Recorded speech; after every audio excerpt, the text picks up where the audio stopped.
जय हिंद। आज हम लोग जेंडर पढ़ने वाले हैं। क्या? जेंडर। जेंडर की हिंदी बाबू लिंग होता है। क्या? लिंग। डेफिनेशन देखिए, परिभाषा, वह संज्ञा शब्द जो किसी प्राणी को नर और मादा होने का बोध कराए उसे जेंडर कहते हैं। बात समझ में आई? वह संज्ञा शब्द या फिर वह शब्द जो बताए कि कौन आदमी है, कौन औरत है, कौन किसमें जान है, किसमें नहीं जान है, ये सब लिंग के निर्धारण करने के लिए, ये आदमी औरत का पहचान करने के लिए जो शब्द का प्रयोग करते हैं, ये जेंडर बताता है हमें। क्या? लिंग बताता है। ठीक। जेंडर को 4 भागों में बांटा गया है। कितने भागों में? 4 भागों में बांटा गया है। पहला, मैस्कुलिन जेंडर। मैस्कुलिन जेंडर यानी पुल्लिंग। पुल्लिंग यानी आदमी के लिए। क्या? वे शब्द जो पुरुष जाति का, किसका? पुरुष जाति का बोध कराए उन्हें मैस्कुलिन जेंडर कहते हैं। जैसे मैन, ऑक्स, बॉय, रमेश। बात समझ में आ गई? जो आदमी को बताए वो मैस्कुलिन जेंडर होता है। अब फेमिनिन जेंडर, दूसरा क्या है? Feminine gender. फेमिनिन जेंडर यानी स्त्रीलिंग। क्या? स्त्रीलिंग यानी औरत। औरत लड़कियों को जो बताए वो फेमिनिन जेंडर होता है। बात समझ में आई? वे शब्द जो स्त्री जाति का, किसका? स्त्री जाति का बोध कराए उन्हें फेमिनिन जेंडर कहते हैं। बस, जैसे गर्ल, वुमन, हेन, राधा, ईटीसी। बात समझ में आई?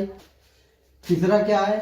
तीसरा कॉमन जेंडर यानी उभय लिंग। कॉमन जेंडर, उभय लिंग। वे शब्द जो स्त्री तथा पुरुष दोनों का बोध कराए। वे शब्द जो स्त्री और पुरुष दोनों का बोध कराए उसे क्या कहते हैं बाबू? कॉमन जेंडर कहते हैं। यानी ऐसे शब्द जिससे पता न चले कि ये स्त्री है या पुरुष है, इन्हें ये पता चले कि दोनों हो सकता है, स्त्री या पुरुष में से दोनों हो सकता है ना। इसका बता रहा है कि स्त्री और पुरुष दोनों का बोध कराए उसे कॉमन जेंडर कहते हैं। जैसे एग्जाम्पल देखिए, टीचर, स्टूडेंट, चाइल्ड, पेरेंट्स।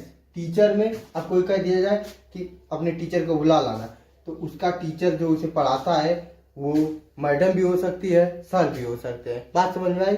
इसीलिए इस कॉमन जेंडर को उभय लिंग कहते हैं, यानी ये स्त्री और पुरुष दोनों को बताता है। ठीक। स्टूडेंट, स्टूडेंट में भी लड़की भी स्टूडेंट होती है, लड़का भी स्टूडेंट होता है।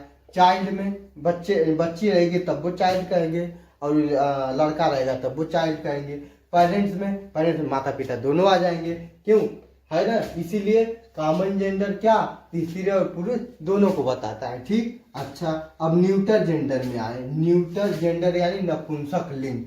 वे शब्द जो निर्जीव या बेजान वस्तु का बोध कराए उसे न्यूटर जेंडर कहते हैं। चौथा क्या है? Neuter gender.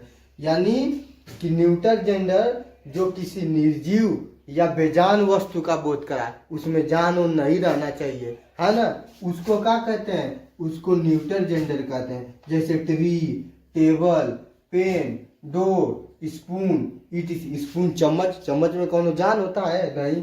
पेन में, कलम में जान नहीं, टेबल में जान नहीं, है ना। ये सब जान जो निर्जीव वस्तु होती है, क्या लिखा है? निर्जीव और बेजान वस्तुओं को बोध कराए उसे न्यूटर जेंडर कहते हैं। बात समझ में आई? ट्री में तो जान होता है, बट बाबू अंग्रेजी में ट्री को न्यूटर जेंडर में ही रखा जाता है। ठीक। उसमें जान और नहीं, वो हिल डुल नहीं सकता है ना, इसलिए यहाँ से वहां ले नहीं जा सकता, इसलिए इसे न्यूटर जेंडर में रखते हैं। ठीक है। आप इसका स्क्रीनशॉट ले लीजिए, और अगर आपको वीडियो पसंद आई हो तो हमारे चैनल को सब्सक्राइब करिए ऐसे और वीडियो पाने के लिए। जय हिंद।